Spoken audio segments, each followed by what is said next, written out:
Hey everyone, Brendan Snyder here. How are you? Thanks so much for joining me and welcome to Albums Turning 40 That Don't Get Enough Love. So, released in 1985, back when rock and metal were king, big hair, makeup, MTV was around, music videos shaped a whole generation, and now here we are in 2025.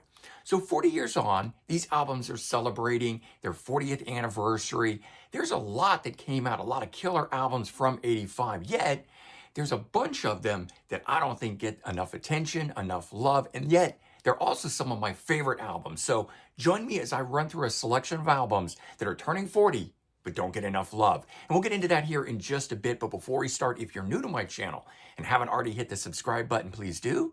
Also leave a comment, hit like, all those things do help support my channel. Of course, I'd greatly appreciate it. And of course, if you turn on notifications, you're gonna stay up to date on everything going on in the world of music, just like this with albums turning 40 that don't get enough love. All right, so no particular order to this other than I thought I would just do it alphabetical, keep it really simple, but also because this first one here that I'm going to talk about is one that you guys, if you follow my channel, you know how much I love, how much I like this album. And it's one of those ones that has really risen quite a bit over its 40-year history to now where you have entire groups of people that are on the same side with me. And I'm talking about iconic Australian rockers, AC/DC, and their album Fly on the Wall.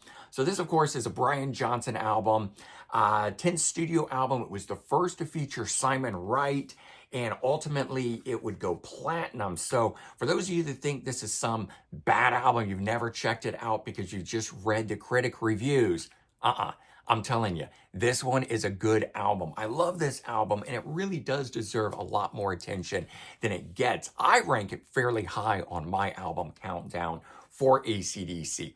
And the thing is, I don't really know why it received such mixed reviews at the time and why there's a whole group of people that continue to dislike it, but a lot of people talk about the mix of it. And perhaps those are people that don't like the sound of the 80s, and I get that if that's the case. I happen to really like the production and the mix on it. I don't think there's anything wrong with it. A lot of really good standout songs that I think are just as classic as other AC/DC tracks. The title track, Fly on the Wall, Shake Your Foundations, Sink the Pink. These are just fantastic standout songs. And the album as a whole, at least in my opinion, is solid from start to finish. There's no bad tracks on here. Now, you may also know of songs from this, even if you don't know the album, because the music from this was also in the movie Maximum Overdrive from Stephen King.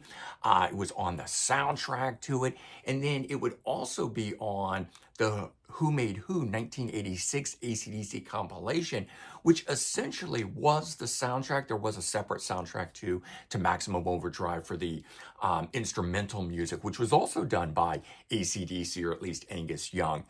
So the music from Fly on the Wall has actually appeared in the movie, appeared on the compilation, Who Made Who. It's actually in and around a number of different places. So I think this album is really, really good, and it may stand out a bit for me simply based on all those other things. I was a kid coming up in the 80s. I loved the movie Maximum Overdrive, no matter how cheesy it is. But this album here, I think, stands up to any of the other things that they did throughout the 80s. And like I said, it's one of my favorite albums, and I think it deserves a lot more love. Go back, give it a listen. If you're one of those people that have been on the fence about it for years and really haven't liked it, see if 40 years on, maybe it changes your opinion. You never know. Okay, another one. This one here, band really, really big back in the 70s. They kind of lost some of their momentum and then made a huge return in 1985 with this. Heart and their self-titled release. It was their 8th studio album, right? Heart was huge in the 70s, Barracuda and a whole host of other amazing tracks. Now, this doesn't sound like that. We know that, right? So Heart went back in and really reinvented themselves for this. And in that regard, I do kind of consider the two eras of Heart, the 70s era, the 80s era of Heart, two different bands. They had a different sound. They disappeared for a period in between there and come back really, really big. But I also think that it's a testament to the group that they were able to do that, that they were able to go back in and reinvent themselves, a band out of the 70s to come back as big or bigger, at least for a short period of time in the late 80s there, to come back as big as they were, to rule the charts. Songs like If Looks Could Kill, that song is a burner. What About Love, Never, and These Dreams. Those three songs were huge, huge hit success for the band, really reestablished them. I think Nancy goes full throttle on guitar for this album. It's a rock in your face album. And while, yes, it's got that full on 80s sound to it, it still smokes today. It is one of those albums that no matter the change, I mean, even if you like the heart or prefer the heart of the 70s, I don't think you can discount how good of an album this is. Even if you don't like the fact that it's called Heart, for the way that it sounds, and it doesn't sound like classic Heart. Thing is, we would later learn that Heart would reinvent themselves a number of times going forward into sounding like other different eras of music throughout their career. They've now been around for, I think at this point, 50 plus years. So here we are with this album. I think it's definitely worth checking out. Lots of massive hits, but all the album cuts on this solid all the way through. Again, another one that doesn't get the proper love. Despite how big it was, it doesn't get looked at as high today as other Heart albums. Certainly doesn't get talked about in the same breath as those classic albums from back in the 70s. All right, next one on here, glam metal legends, Motley Crue, Theater of Pain. This album here is probably my favorite of the early era stuff. I know there's a lot of people that would say, shout at the devil. There's always people in the camp that talk about Too Fast for Love. I even know a few people that think Girls, Girls beats out Dr. Feelgood. Now, I think overall, probably Dr. Feelgood is the best album. But let's take that one away and talk about just the first four. This one here, I think, is absolutely stellar. I go back and pull this album out probably more than any of them, and probably because I've worn out Dr. Feelgood, I go back to this album here. And it's been certified 4 times platinum, so don't get me wrong. It's a big album. It's a big selling album. But when we talk about it in the grand scheme of albums from Motley Crue, this one here, Theater of Pain, doesn't get mentioned a lot. It does by the diehards, like myself, but it doesn't get mentioned by the critics. It doesn't get mentioned by the average fan. So I don't know what it is, but again, I really like this album. It's where the band really kind of came into their own. They sort of shed the metal sound that was Shout at the Devil and became more of the hard rock. That's where the glam thing really, came to the forefront for them. I mean, just look at the picture here, right? This is where it really shined. And maybe that's part of the turnoff these days when people look back at it with the hot pink and all of the different outfits and polka dots and whatnot. But that was 1985. And even though the first single that came off the album, the Brownsville Station cover Smokin' in the Boys' Room, was not an original, the band really made it their own, and it became a defining track for the band. I mean, you can't expect to go see Motley Crue or get a Motley Crue compilation without Smokin' in the Boys' Room on it. They really turned it around and made it their own. And then the ballad Home Sweet Home is on there, of course. That is an absolute iconic, classic 80s track, certainly by the band. But I think it's the rest of the songs. Those two are great tracks to have on here, but it's all the other songs that are on this album, including Louder Than Hell, which they played on their farewell tour when they were going out. And I loved that they brought that one back. They showed it some love. That was my favorite track to hear that particular, evening, seeing the band. But in all, this album, start to finish, I think, again, is a killer album that deserves some, reinspection, another look at it. Here we are 40 years on, and I think this album here is an outstanding, stellar Motley Crue, but also just 1980s hard rock album. 40 years on, go back and give this one a listen. I think you'll be pleasantly surprised if you haven't heard it in a while.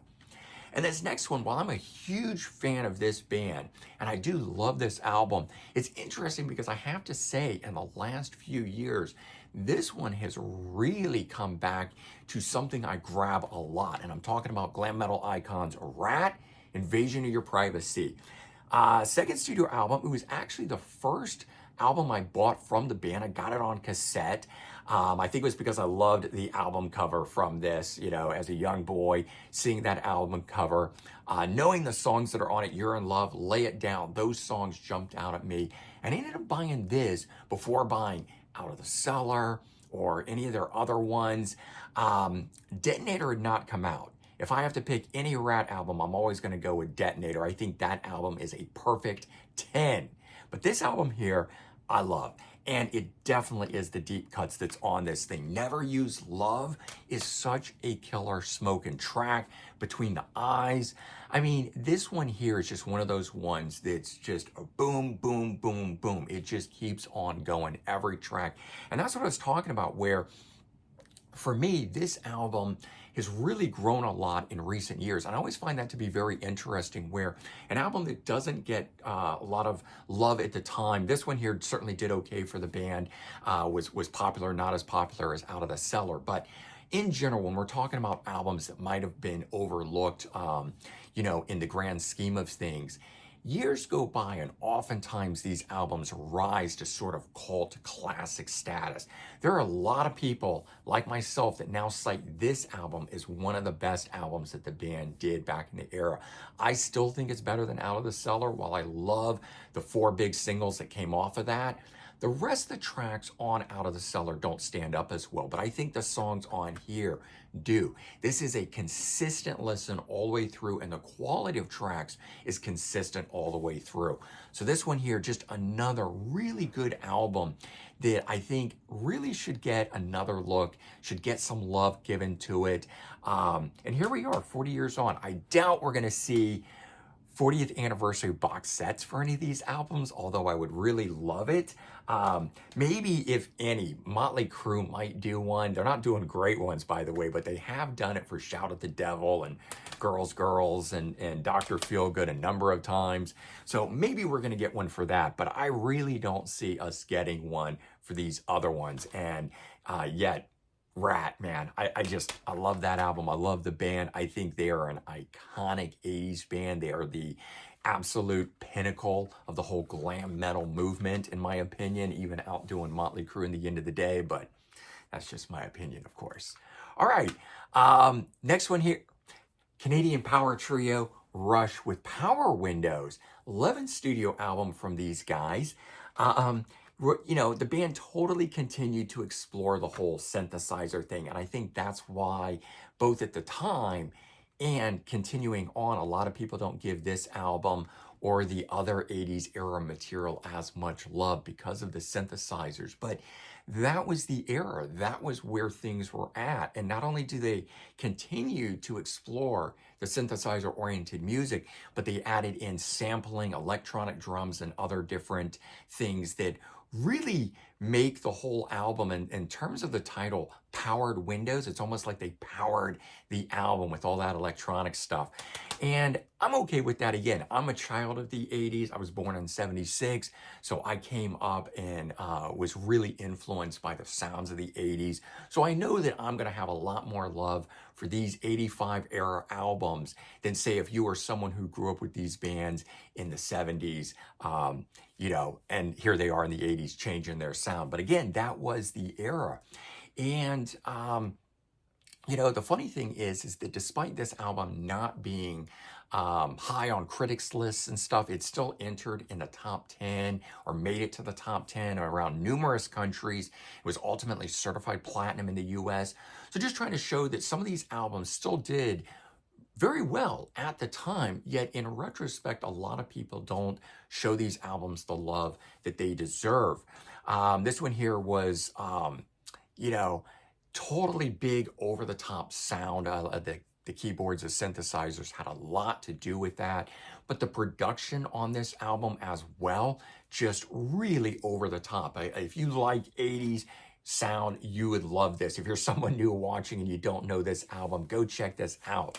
This one here with Big Money and Mystic Rhythms, two absolute killer tracks. But Grand Design, the second track on there, it's like a 1-2 punch where you go from the Big Money into Grand Designs. That right there just sets up everything for this album. Territories, a deep cut on the album, which opened up side 2 if you had the cassette or the LP of this one. But I love that song that's on here. So like all the other ones that I've been covering on here, a lot of times for me, it's the deep cuts on these albums. And I will say this about all the ones we're talking about. I probably also really love these and want them to be shown the more love in that they're not worn out. So if you're tired of the big albums from a lot of these bands, but you want to hear something sort of fresh to your ears, all the ones that we're covering today are that sort of a thing. And that's where I'm going to leave you guys with these 5 fantastic albums that I think definitely deserve a lot more love and attention than they were ever given back in the day and or today.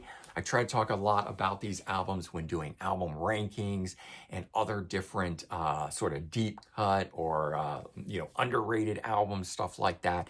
So you probably know a lot of these already, but they're fantastic. And I certainly think that these 5 albums that are turning 40 definitely deserve a lot more love. What do you guys think out there of these 5 albums? Let me know your thoughts on them. Do you love them? Do you dislike them? Are they not your cup of tea? Are they too 80s sounding for you? I don't know.